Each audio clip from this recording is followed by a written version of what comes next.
আজকের এই বিশেষ আলোচনায় স্বাগত। আমরা আজ করোনা ভাইরাস মানে কোভিড-19 এর বর্তমান পরিস্থিতি নিয়ে একটু কথা বলবো। অনেকের মনেই এই প্রশ্নটা ঘটছে, করোনা কি আসলেই চলে গেছে নাকি এটা এখন আমাদের সঙ্গেই থাকবে? আমরা সাম্প্রতিক কিছু রিপোর্ট আর গাইডলাইন ধরে এগোবো, দেখব আসলে পরিস্থিতিটা কি। বিশ্ব স্বাস্থ্য সংস্থা WHO তারা তো বলেছে যে বিশ্বজুড়ে যে স্বাস্থ্য জরুরি অবস্থা ছিল সেটা শেষ, কিন্তু হেডলাইন তো আর পুরোটা বলে না, তাই না? এর মানে কি ভাইরাসটা নেই? না, ব্যাপারটা ঠিক তা নয়।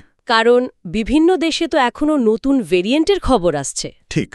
দেখুন, WHO এর ঘোষণাটার মানে হলো মহামারীর যে তীব্র পর্যায়টা ছিল সেটার অবসান, কিন্তু ভাইরাসটা সেটা কিন্তু নির্মূল হয়নি, মানে ইরাডিকেশন যাকে বলে। আচ্ছা, এটা এখনো ছড়াচ্ছে, আর ইনফ্লুয়েঞ্জা ভাইরাসের মতো এটাও কিন্তু পরিবর্তিত হচ্ছে, মানে মিউটেট করছে।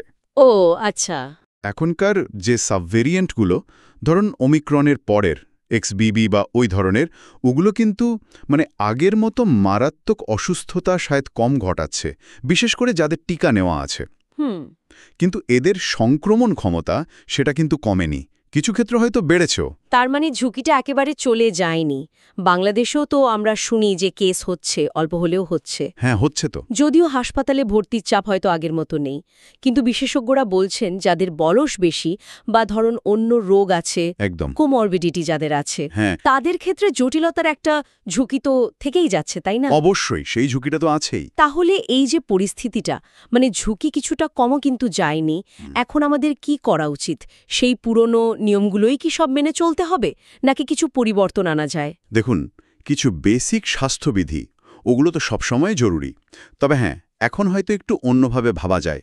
যেমন ধরুন মাস্ক পরা। হ্যাঁ, মাস্ক সবসময় সবখানে হয়তো এখন আর লাগছে না, কিন্তু রিপোর্টগুলো যা বলছে, ভিড়ের জায়গা বা ধরুন বন্ধ জায়গা যেখানে বাতাস চলাচল কম, যেমন বাস, ট্রেন বা হাসপাতাল, ঠিক ওইসব জায়গায় মাস্ক পরাটা এখনও কিন্তু একটা ভালো আইডিয়া, কারণ ভাইরাসটা তো বাতাসবাহিত, অ্যারোসলের মাধ্যমে ছড়ায়। আর হাত ধোয়া, স্যানিটাইজার বা ধরুন হাঁচি কাশির আদব কায়দা, ওগুলো তো সার্বজনীন, শুধু কোভিড কেন, ফ্লু বা অন্য অনেক রোগ থেকেই তো বাঁচায়। একদম।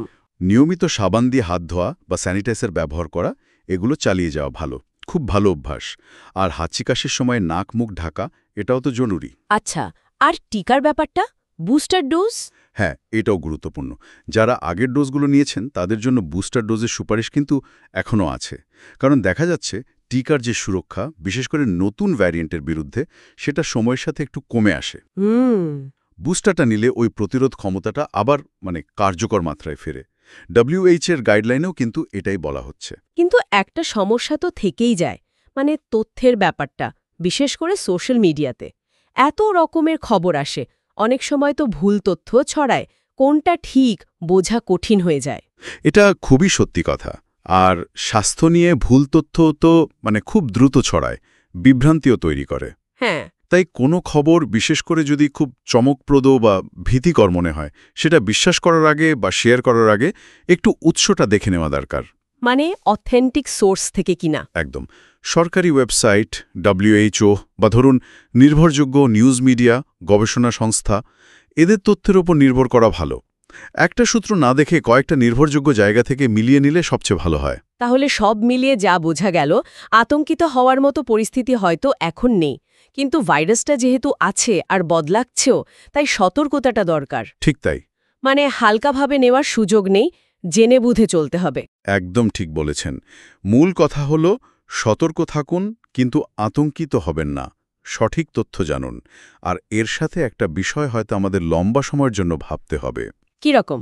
যেহেতু ভাইরাসটা যাচ্ছে না, হয়তো ইনফ্লুয়েঞ্জার মতো একটা প্রচণ্ড রোগে পরিণত হবে, তখন শুধু ব্যক্তিগত সুরক্ষা নয়, সামাজিকভাবে বা প্রাতিষ্ঠানিকভাবে আমরা কিভাবে এর সাথে মানিয়ে নেব।